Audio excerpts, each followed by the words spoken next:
और सब मनोरथों का एक ही उद्देश्य है कि हमारे हृदय में युगल किशोर की लीला का प्रकाश हो, जो नित्य लीला नित्य रूप से श्री ब्रज वृंदावन में घटित हो रही है, वह लीला हमारे हृदय वृंदावन में भी घटित हो। इस लोक में रहते हुए भी श्रवण कीर्तन स्मरण भक्ति करके श्यामा श्याम का चिंतन कर सकें और इस देह के पश्चात भी गुरु परिकर के अनुगत्य में नित्य धाम में श्यामा श्याम का सेवा सुख प्राप्त कर सकें। यही इस अष्टायाम लीला का उद्देश्य है। बार बार भूमिका में एक ही बात श्रवण कर रहे हैं। जैसे इस शरीर में हाथ पांव आंख नाक कान दिखाई देते हैं, कोई अल्ट्रासाउंड कराए, एमआरआई कराए, एक्सरा कराए तो शरीर के भीतर के अंग भी दिखाई देते हैं, लेकिन आज तक कोई भी यंत्र, कोई भी मशीन इस शरीर में आत्मा का चित्र नहीं ले पाई। बाहर के शरीर के अंग तो दिखते हैं, मशीनों के माध्यम से भीतर के अंग भी दिखाई दे जाते हैं, लेकिन आज तक किसी यंत्र से आत्मा का चित्र नहीं लिया जा सका, चेतना शक्ति का चित्र नहीं लिया जा सका। लेकिन उस आत्मा को देख नहीं पाए, उस आत्मा का किसी यंत्र के द्वारा चित्र नहीं ले पाए, तो इसका अर्थ ये नहीं है कि शरीर में आत्मा नहीं है। ये तो सब पंथों में स्वीकार है।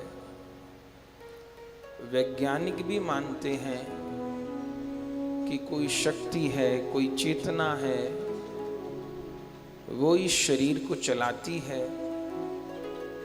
और जिस क्षण वो चेतना इस शरीर का त्याग कर देती है, तब हाथ पांव आंख नाक कान और जो इंटरनल बॉडी ऑर्गन है, किडनी, लंग्स, पैनक्रियाज, इंटेस्टाइन आदि आदि, वे सब भी रहते ही हैं, लेकिन उस चेतना, उसको आत्मा कहें, रूह कहें, प्राण कहें, जो कहें, उसके त्यागने के बाद ये शरीर फिर किसी योग्य नहीं रहता, इसको समाप्त कर दिया जाता है। किसी के शरीर को रखना पड़े यदि मृत्यु के बाद, तो कभी किसी रेफ्रिजरेटर में, कभी बर्फ लगा करके, पता नहीं केमिकल लगा करके 2, 4, 5 दिन भी रोकना हो तो बहुत कठिनाई हो जाती है, शरीर सुरक्षित रहे। आत्मा के निकलते ही ये शरीर सड़ने लगता है, इसमें दुर्गंध आने लग जाती है, शरीर फूलने लगता है, लेकिन ऐसे इस शरीर से काम करते 20 साल, 30 साल, 50 साल, 80 साल हो गए, ये शरीर नहीं सड़ा। तो कौन इस शरीर को ताजा बनाए था, स्वस्थ बनाए था, चेतन बनाए था? वो चेतना ही थी, वो आत्मा ही थी। हमारे ग्रंथों ने उसी आत्मा को, उसी चेतना को भगवान का अंश कहा है। वह भगवान का अंश हम सब जीवों के भीतर विद्यमान है। शरीर बार बार कर्मानुसार मिलते हैं और बार बार छूटते हैं, लेकिन ये जीवात्मा तो सदा नित्य शाश्वत चिन्ह में ही रहती है। लेकिन ये जो जीव है, ये जीव बार बार इस पंच भौतिक शरीर को ही अपना स्वरूप मान लेता है। मैं आत्मा हूं, इस वाक्य पे भरोसा नहीं होता। जबकि संसार में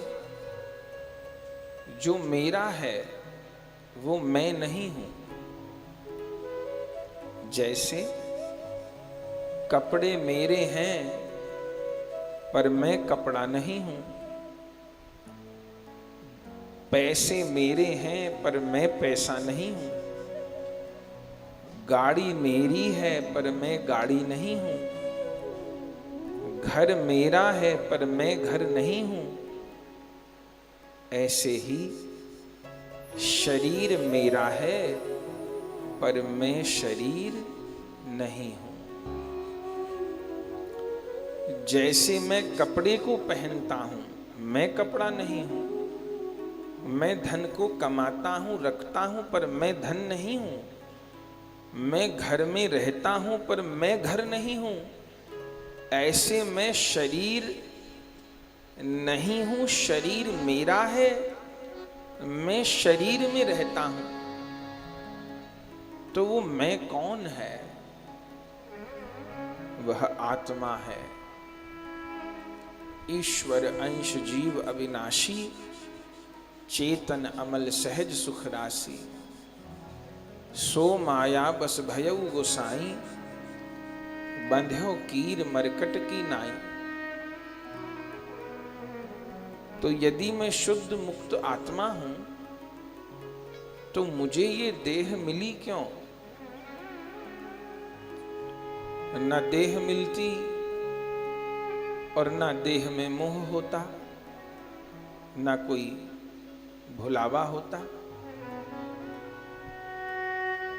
तो ये देह मुझे मिली है प्रभु की सेवा के लिए।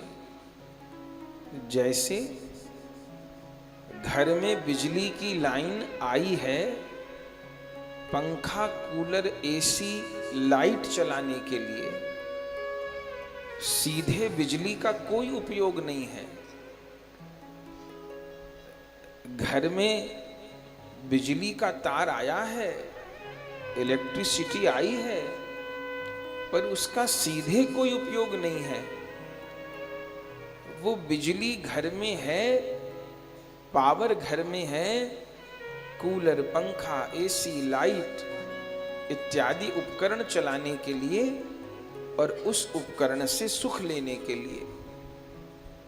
ऐसे ये आत्मा, मुझे इस आत्मा को जो शरीर मिला है, क्योंकि ये आत्मा सीधे कर्म नहीं कर सकती। जैसे सीधे बिजली का तार हवा नहीं दे सकता, उपकरण चाहिए। बिजली का तार हो पर उपकरण न हो तो वो बिजली अपने आप में एसी, पंखा, कूलर नहीं बन जाएगी। ऐसे आत्मा हो पर शरीर न हो तो वो आत्मा कार्य नहीं कर पाएगी। इसके लिए प्रभु मुझे ये शरीर दिए हैं।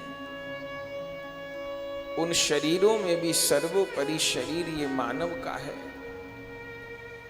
अन्य शरीरों में तो केवल प्रारब्ध को भोगा जाता है, लेकिन एक मानव शरीर ऐसा है जिस मानव शरीर में भक्ति करके प्रभु को पाया जा सकता है।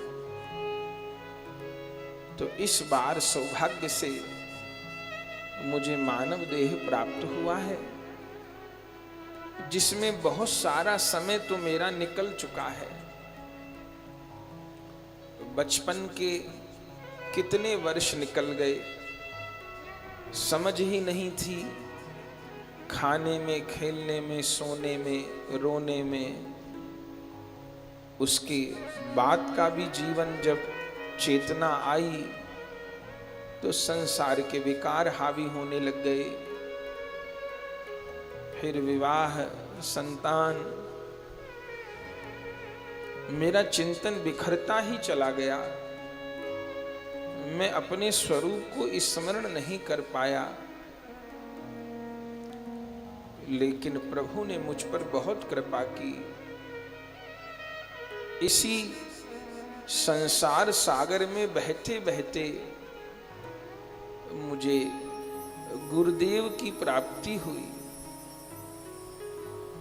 जिनकी वाणी से मैंने जाना कि मैं कौन हूं, मेरे जन्म लेने का उद्देश्य क्या है, मुझे क्या करना है, मैं क्या करने इस संसार में आया हूं। मेरे हृदय में श्रद्धा जागी।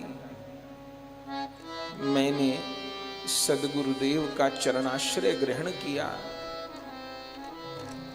वह चरणाश्रय केवल मेरे गुरुदेव का नहीं था, गुरुदेव के माध्यम से मैंने संपूर्ण गुरु परंपरा का आश्रय लिया।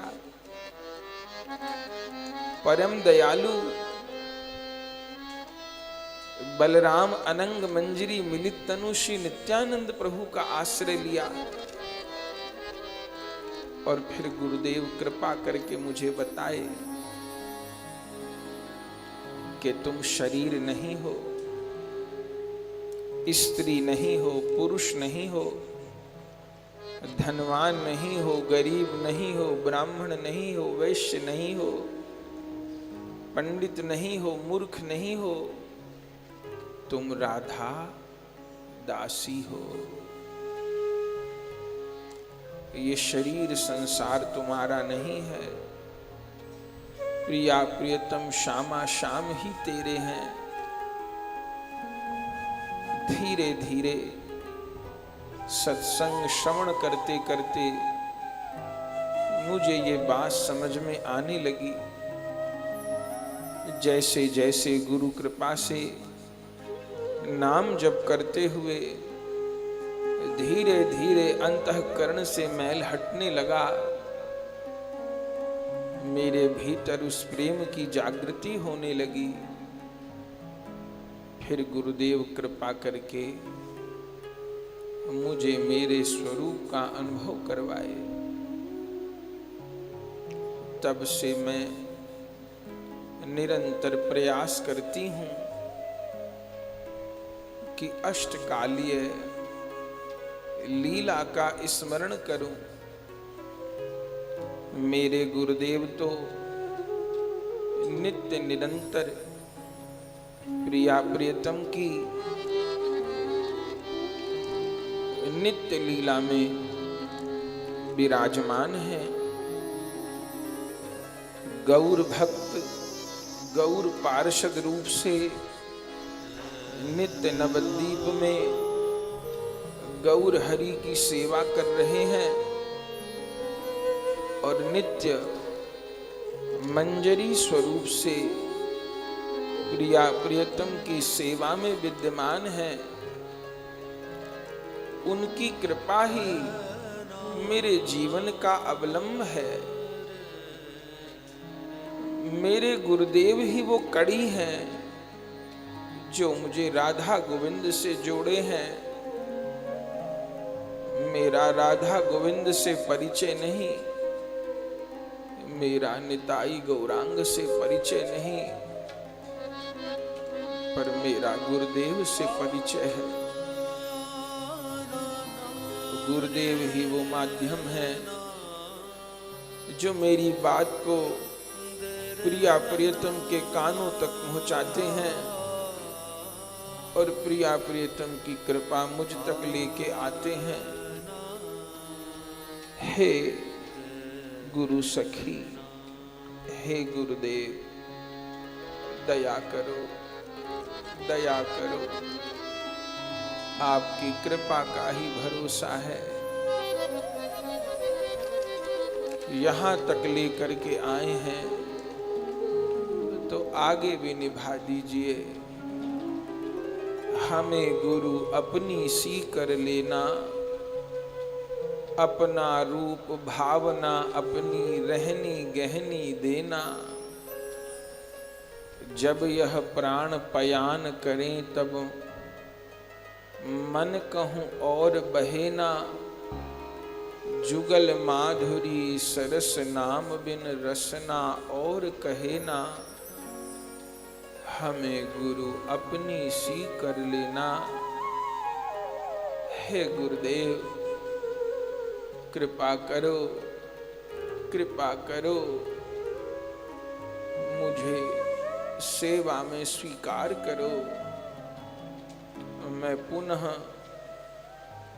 अपने भजन के आसन पर बैठी हूँ,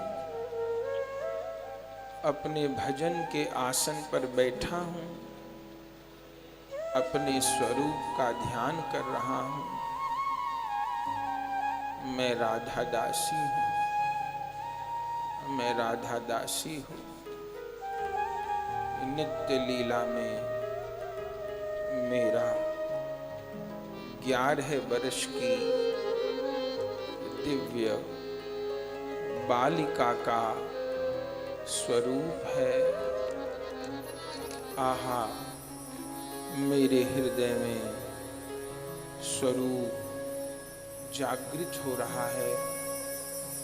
मैं अपने स्वरूप का दर्शन कर रही हूँ। मैं अपने रूप का अनुभव कर रही हूँ। आहा,